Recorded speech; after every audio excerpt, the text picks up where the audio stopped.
Bonjour mes amis, j'espère que vous allez bien. Nouvelle vidéo du film du Vidéo Club. Et pour cette nouvelle vidéo, je vais vous parler d'un téléfilm réalisé en 1978 par le grand Wes Craven, L'été de la peur. Donc, c'est parti. Julia is a witch! She is some kind of a witch! You're not my cousin, Julia. Who are you? A summer of fear. L'été de la peur est un excellent petit téléfilm fantastique réalisé en 1978 par le grand Wes Craven. Alors, les gens parmi vous qui ne connaissaient pas le nom de ce réalisateur, c'est un artisan et un grand réalisateur de films d'horreur des années 70, 80, 90 jusqu'à la fin de sa carrière et à son décès. C'est un réalisateur que j'aime énormément, même si je trouve que Wes Craven n'a jamais eu une carrière à la John Carpenter, parce que pour moi, le grand maître de l'horreur, c'est Big John. Il nous a délivré une carrière exemplaire. Il a été capable de nous délivrer des incroyables films d'horreur, voire même des petits chefs-d'œuvre. Donc pour moi, Big John est le grand qu'on ne peut pas égaler. Mais j'aime beaucoup quand même la carrière de Wes Craven, parce que ça a toujours été un artisan, un réalisateur de films d'horreur qui a toujours voulu délivrer de très bons petits films d'horreur pour son public, même s'il n'a pas tout le temps réussi son coup, parce que pour moi la carrière de Wes Craven, elle est un peu en dents de scie. Il a été capable de nous faire de très bons films d'horreur, comme des films médiocres, voire très médiocres, et ensuite revenir pour nous donner de très bons films. Donc voilà, une carrière comme ça en dents de scie. Mais c'est un réalisateur que j'aime beaucoup, même si je suis un peu attristé que Wes Craven ait fini sa carrière sur des films comme la saga Scream, voilà, parce qu'il s'est complètement vautré dans cette saga qui était devenue juteuse avec un Scream 4, je crois, qui était son tout dernier Scream, même si par la suite, il va nous délivrer encore 2-3 excellents petits films d'horreur. Mais bon, pour moi, Wes Craven a quand même fini sa carrière dans la saga Scream. Alors moi, j'aime beaucoup Scream, j'aime beaucoup le premier, j'aime un petit peu le deuxième, et ensuite tout le reste, vous jetez, parce que à partir du troisième, la saga était devenue une saga juteuse juste pour faire du pognon, et ça devenait complètement débile. Et moi, j'avais complètement lâché l'affaire. Mais voilà, c'est un réalisateur quand même que j'aime énormément, et j'aurais aimé qu'il finisse sa carrière sur un film original. Using a wax figure, can one person control another person's mind? Alone, Rachel struggles to prove. Au niveau de son histoire, l'histoire est assez simple. Nous suivons les aventures de Rachel, une jeune Californienne qui vit dans une famille assez aisée, qui est amoureuse des chevaux. Et un jour, Rachel va apprendre que sa cousine Julia a perdu dans un accident tragique ses parents. Et Julia va habiter au sein de sa famille. Donc au début, tout se passe bien. Donc Julia est une adolescente assez enfermée sur elle-même, voilà, assez timide. Et au début, le courant va plutôt bien passer entre Rachel et Julia. Mais très rapidement, la famille va commencer à changer au sein de Julia. Voilà, Julia va commencer à séduire un petit peu tout le monde, que ce soit la famille ou même le petit ami de Rachel. Et c'est à ce moment-là que Rachel va commencer à avoir des soupçons sur sa cousine, va au début penser que en fait Julia n'est pas réellement sa cousine, et en fait elle va découvrir que Julia est une sorcière et qu'elle est là pour détruire toute sa famille. Voilà en gros l'histoire très simple de L'été de la peur. Alors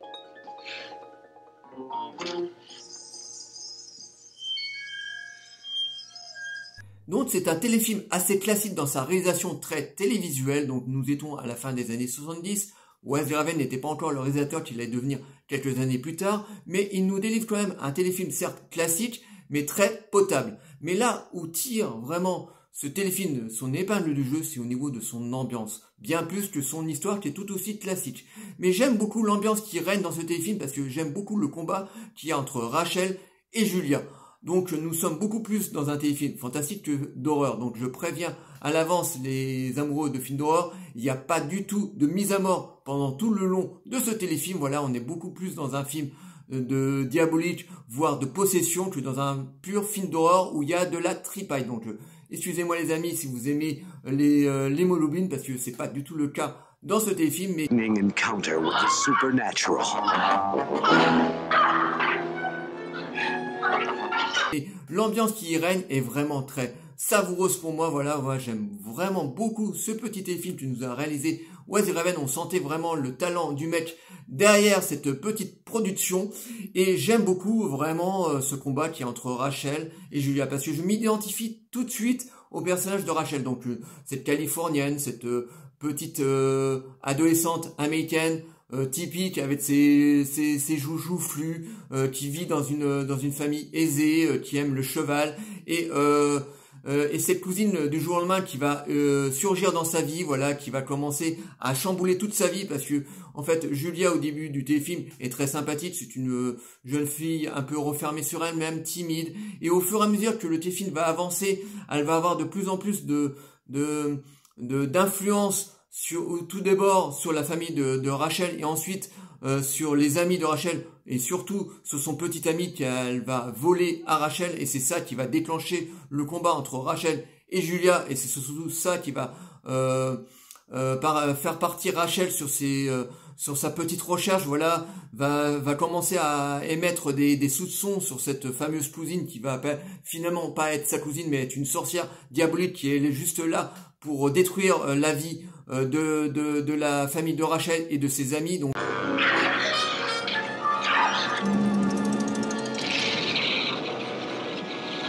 j'aime beaucoup l'ambiance qui règne dans ce film. On a aussi un très bon casting, donc on a Linda Blair par exemple qui joue le rôle de Rachel, qui était une actrice qui a explosé au début des années 70 en jouant dans l'exorcisme de William Friedkin, donc elle a joué le rôle de la jeune fille qui était possédée par le démon Pazuzu dans le grand film de William Friedkin, qui a eu droit à une petite carrière. Bon, c'est vrai qu'après l'exorciste, elle a joué énormément de téléfilms à la télévision américaine, qui a eu droit à sa petite carrière, donc qui joue le rôle de Rachel, qui le joue vraiment très très bien. Donc elle a vraiment cet aspect d'adolescente typique des années 80 américaine, voilà, qui est très souriante, très sympathique et qui va être obligée de combattre donc cette fameuse sorcière, donc Linda Blair, et c'est toujours un plaisir de la découvrir dans ce genre de petite production.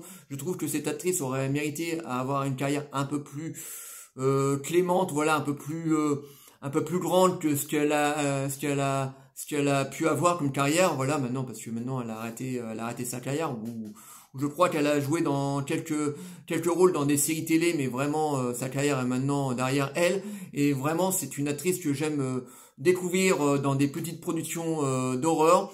En face d'elle, on a Lee Purcell, qui était aussi une jeune actrice à l'époque, qui a commencé aussi sa carrière dans des téléfilms ou des séries, qui joue le rôle de Julia, donc de cette fameuse sorcière qui va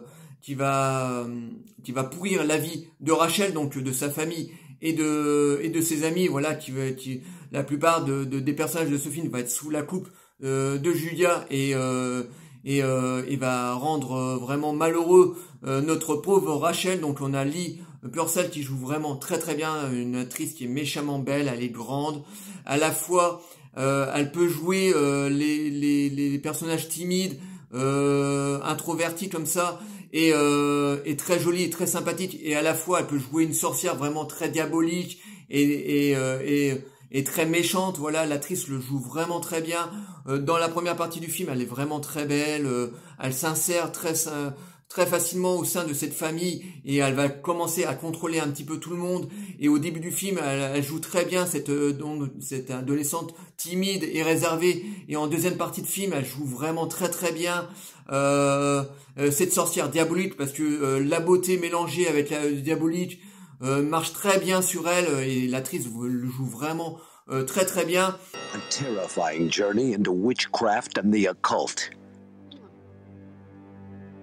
Tout le reste du casting est tout aussi bon, voilà, je trouve que dans ce téléfilm, la plupart des acteurs sont vraiment très très bien dans leur rôle. On a même un petit rôle de Fran Drescher, excusez-moi, qui est l'actrice qui a joué dans la sitcom La Nounou d'Enfer, qui a cartonné sur les chaînes américaines au début et ensuite dans le monde entier, donc une série qui a aussi très bien marché en France, donc La Nounou d'Enfer. Donc on a un petit rôle de Fran Drescher dans ce film, et donc tous les acteurs sont vraiment très bons, on a de très bons personnages, mais voilà, c'est vraiment un téléfilm qui marche énormément à l'ambiance, qui est très fantastique et non pas du tout horreur, et je trouve que ça marche vraiment très bien, que Wes Craven nous délivre certes un petit téléfilm comme ça, lambda, mais vraiment qui marche très très bien. Enfin pour moi il marche vraiment très bien sur moi, j'aime beaucoup l'ambiance qui y règne. Donc on n'a pas de mise à mort certes, mais on a tout ce côté diabolique, on a ce côté comme ça où tous les personnages sont sous la coupe, sont envoûtés par cette sorcière et ils vont essayer de mettre des bâtons dans les roues à Rachel et par moment essayer même de la tuer. Son père, à un moment dans le film, va essayer de tuer même sa propre fille pour que les plans diaboliques de Julia puissent arriver à ses fins, quoi.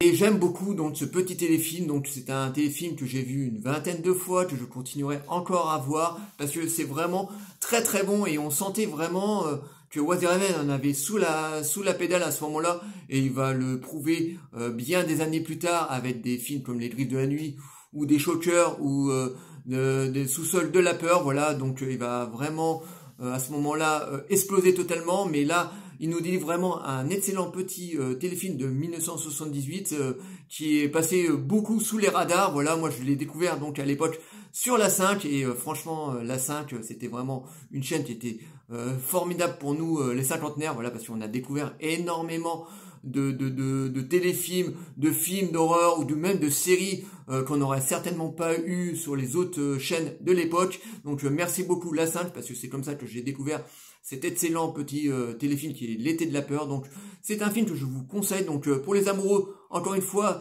de films d'horreur purs avec des hémoglobines, ben ce téléfilm risque de vous décevoir parce qu'il n'a pas du tout de mise à mort et encore moins de sang, mais l'ambiance qui règne dans ce film est vraiment excellent. On a un beau petit combat entre ces deux personnages, donc Rachel et Julia, qui est vraiment très satisfaisant, voilà, vraiment très très plaisant, et on a une ambiance comme ça très très diabolique qui est vraiment très sympa. Donc c'est un film que je vous conseille, qui est disponible sur YouTube parce que comme j'ai fait ma petite recherche, eh ben il est disponible en français sur YouTube. Donc si vous voulez le découvrir, vous tapez L'été de la peur. Vous allez tomber dessus en intégrale sur YouTube gratuitement. Donc moi j'ai qu'un seul conseil à vous donner. Allez découvrir ce petit téléfilm si vous ne le connaissez pas. Vous allez voir, vous allez passer un très bon moment. Si vous aimez le cinéma de Wes Craven, vous allez commencer à déceler le talent du réalisateur derrière cet excellent petit téléfilm de 78. Donc je vous conseille L'été de la peur parce que moi je l'aime énormément.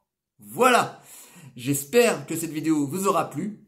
Likez, délikez, abonnez-vous. N'hésitez pas surtout les amis à m'envoyer des messages sur le téléfilm L'été de la peur si vous l'avez découvert, si vous le connaissez. N'hésitez pas à m'envoyer des messages, je vous répondrai toujours avec plaisir. Et moi je vous dis à très très bientôt. Ciao les amis.